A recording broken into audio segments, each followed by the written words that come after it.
Gamarjoba megobrebo mogesalmebit. Today is the second part, Natsili Ori, lesson 62. Methevze the okhros tevzi. I think obviously take a look at this post. You should have already seen the first part. If you haven't, you'll have to go back. And now we've got 4 slides which just cover the grammar that we hinted at. And then, in fact, we finish the story, so to speak. So, let's go.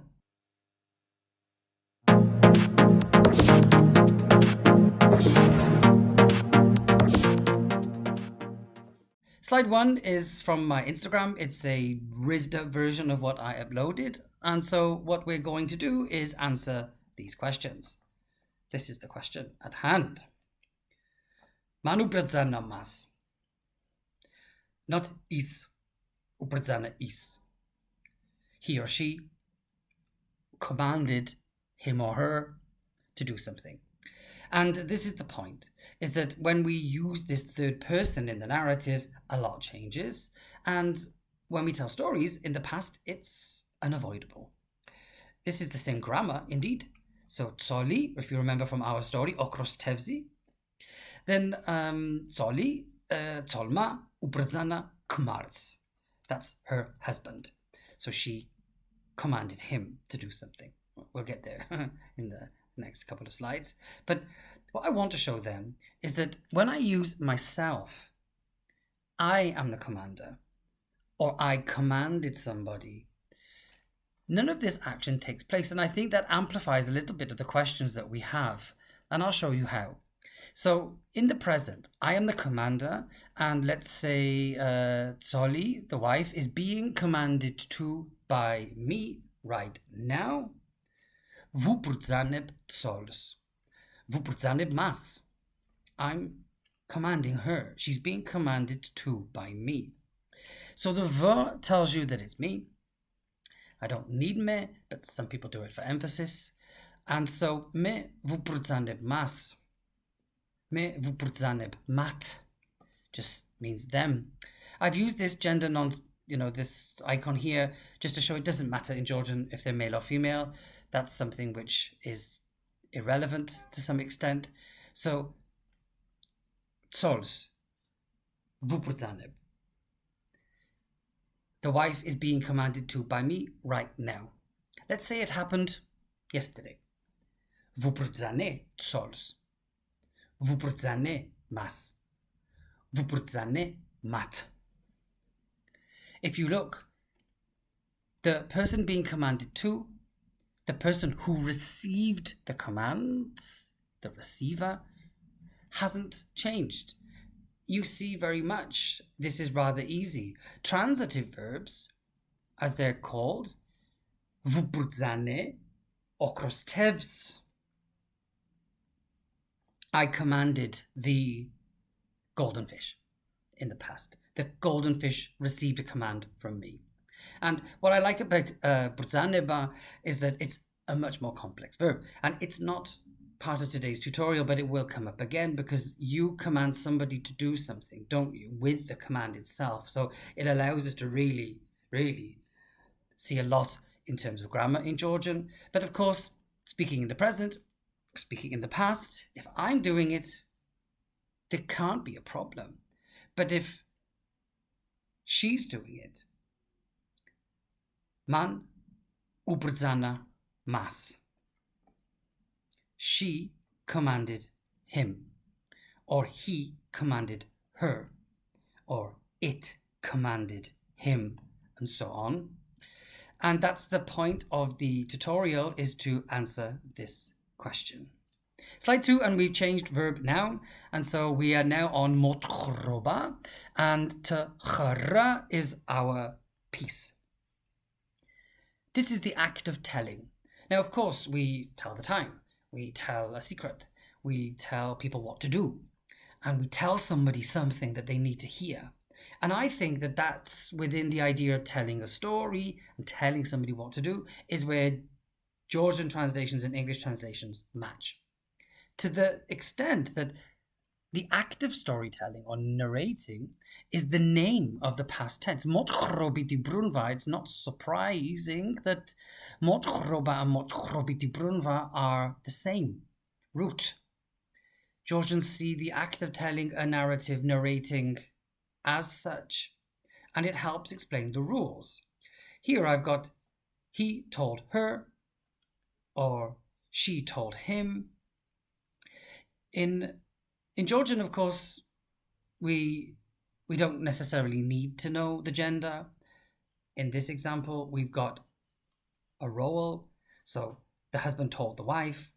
But if we just go to the bare bones, then if I were to say is utkra is, that has no function in Georgian storytelling at all. Is doesn't tell me who did the speaking. Is does not tell me who was being spoken to. So making that mistake in Georgian and failing to use motkhrobiti brunva, not only is it a mistake in Georgian essentially because it's not grammatically correct, but it's also extra vague and empty. It's got no narrative anchor. Man is the teller. Mas received what was being told. So man utkra mas. I can identify who did the speaking and who was being spoken to by the ending. Here, the pronoun man. One person did the telling to another person. That's all that matters here. Mostly, especially in stories like the one that we're doing, we have characters, don't we? Personaje. So we had kmari da tsoli. In the past, kmarma utkratsols. Kmarma utkrasols. I hope by now you can see that she was the one being spoken to. He was the one doing the speaking. Ma. And because it was a magic okhros tevzi, well, okhros tevz ma utkra kmars. The golden fish told the husband. Okhros tevz ma utkra methevzes. The golden fish told the fisherman something. That's what he said to him. Okhros tevz ma utkra mat. And that's where the mat comes in. Because kamari datsoli, they're together. So okhros tevz ma, one golden fish, utkra mat, told them. What's beautiful, I think, in Georgian is this acoustic link between telling, the case of telling, and being told. The sound resonates through. And for those that might have questions, take a look. Kamari, ending with an I, that's the root. The I goes kmars. Methevze doesn't end in an I, it ends in an E. That stays. So that's an important thing to remember when you're conjugating the dative recipient of who was being told and who was being spoken to. I will also add, just as a piece of information, in Wales, who did he tell that to? I told that to him. We, in fact, where I come from, often use to. To whom did you tell that? In our sentences ourselves. It's not essential in English to use to, but where I come from, it's quite normal. So just to say that if in your language or your local dialect that telling somebody to whom did you tell? I told it to my wife.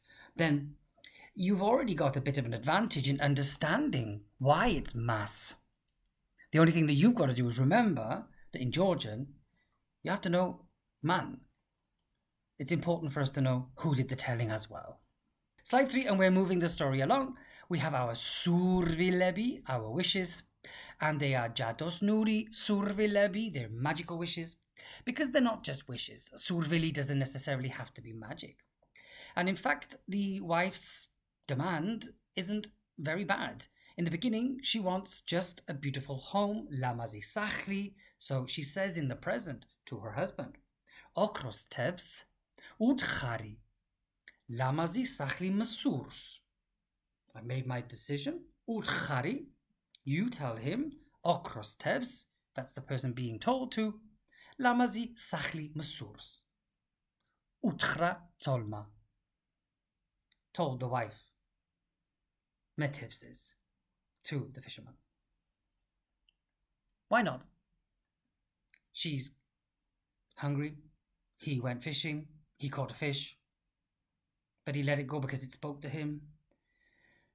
So she's hungry, but she loves her husband. And that's, what more can she do? You've got a husband who's a fisherman who, when he catches fish, throws them back into the water because they talk. So she's thinking, λάμαζι σάχλι μεσούρς, and let's leave it at that, honey. Tomorrow is another day. And tomorrow was another day. Because slowly she realized, if I can wish for a house, because surveli achda, the wish came true. And she thought, if I can wish for a lamazi sachli, I can wish for a castle. So she says, a few days later, ოქროს თევზს უთხარი ციხე სიმაგრე მსურს. Minda, I want a castle. Ციხე სიმაგრე. უბრძანა tsolma. The verb's changed because now we see a change in her character. She wants and she's demanding now. The pages turn and we find out, of course, that she's not happy with the castle either. And eventually she says, a few days later, ოქროს თევზს უთხარი შენ, you tell that fish. სასახლე მსურს უბრძანა. tsolma, commanded the wife. So by now we can see what's happened. This constant upgrading, never being satisfied with what you were given, is the moral of the story to some extent. And maybe another story is, don't come back to your wife with magic stories when she's hungry. I don't know. That's really probably not the story, but let's see what happens next. Our final slide, and you're going to see this exchange repeat quite a lot in the story if you read it yourself, because the husband asks his wife at each wish if she's happy. She says she is, but secretly she's not. So, ახლა ბედნიერი ხარ? ჰკითხა ქმარმა. ხო, ძალიან ბედნიერი ვარ.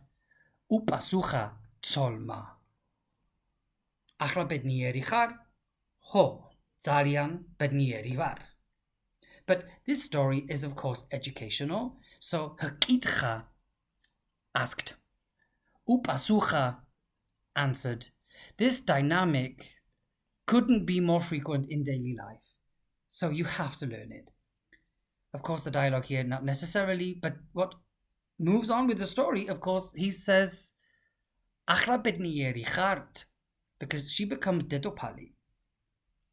ახლა ბედნიერი ხართ? ჰკითხა ქმარმა. ხო, დიახ. Now she's a queen. ძალიან ბედნიერი ვარ. უპასუხა dedopalma. She's now in a castle. She's a queen. But then she wants more, right? So what happens very soon enough, maleve, I'll get to the very end of the story now. maleve ოქროს თევზი გაბრაზდა.